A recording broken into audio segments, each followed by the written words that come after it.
नमस्कार, मैं हूं काज़ा मिश्रा। स्वागत है आपका एनएल लाइव। नजर डालते हिमाचल प्रदेश की मुख्य खबरों पर। मटौर से शिमला 4 लेन पर आज से महंगा हो गया सफर। भगवार से कांगड़ा बाईपास तक अब तक के मुकम्मल हुए 4 लेन निर्माण कार्य का वीरवार से वाहन चालकों को अदा करना पड़ रहा है टोल टैक्स।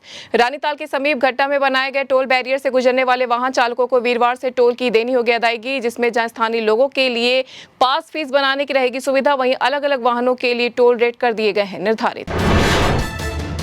हिमाचल प्रदेश में प्रधानमंत्री आवास योजना के तहत मकान बनाने का सपना देख रहे हजारों लोगों को लगा है झटका। पीएफएमएस सर्वर ने हिमाचल प्रदेश में ऐसे 4000 के करीब लाभार्थियों के आवेदन को सत्यापित करने के लिए नहीं दिया अंतिम रूप, जबकि तमाम तरह की प्रक्रिया कर ली गई है पूरी। पीएफएमएस से लाभार्थियों का आधार उनके खाते से लिंक होना है अनिवार्य, तभी शुरू होगी आगे की प्रक्रिया, लेकिन अभी तक उनके खाते से नहीं जुड़ पाए आधार। इससे प्रधानमंत्री आवास योजना के तहत मामले पड़े हैं लंबित।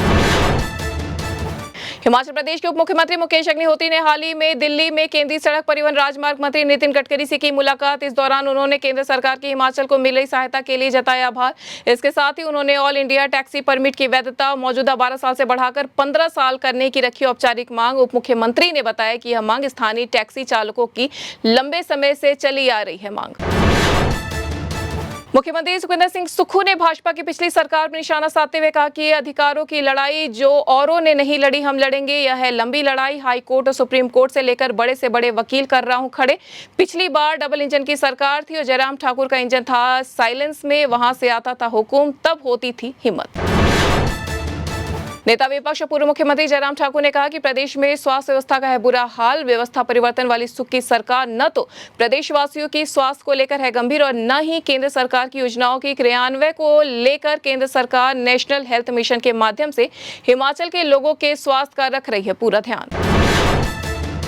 हिमाचल प्रदेश तकनीकी विश्वविद्यालय हमीरपुर ने सत्र 2025-26 के लिए शुरू कर दी प्रवेश प्रक्रिया। स्नातक और स्नातकोत्तर पाठ्यक्रमों के लिए 30 जून 2025 तक भरे जा सकते हैं ऑनलाइन काउंसलिंग फॉर्म। विश्वविद्यालय परिसर और संबद्ध संस्थाओं में तकनीकी पाठ्यक्रमों के लिए है यह प्रक्रिया। इच्छुक छात्र तकनीकी विश्वविद्यालय की वेबसाइट पर जाकर कर सकते हैं आवेदन। सीटी और जेई मेन परीक्षा देने वाले भी करें आवेदन।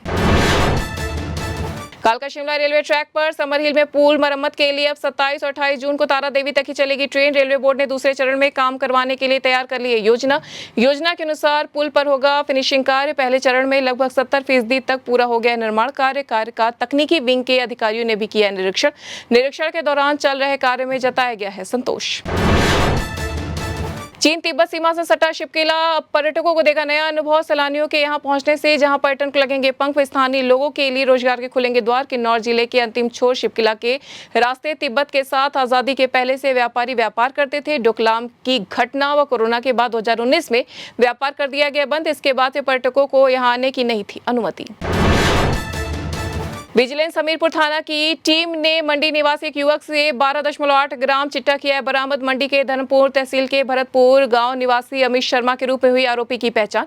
आरोपी के खिलाफ एनडीपीएस एक्ट के तहत दर्ज कर लिया गया है केस। प्रारंभिक जांच में यह खुलासा कि आरोपी चिट्टे की सप्लाई देने पहुंचा था मंडी से हमीरपुर। विजिलेंस की टीम ने जाल बिछाकर आरोपी को है धरा।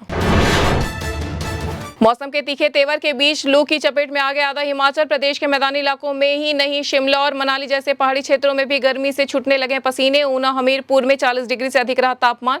5 जिलों कांगड़ा, मंडी, कुल्लू, सिरमौर और बिलासपुर में पारा 35 डिग्री से अधिक चल रहा है। हिमाचल में गर्मी ने कर दिया बेहाल। शिमला में भी दिन को गर्मी का बढ़ गया है असर। तो ये थी हिमाचल प्रदेश की अब तक की मुख्य खबरें। ऐसे तमाम खबरों से जुड़े रहने के लिए देखते रहिए एनएल लाइव।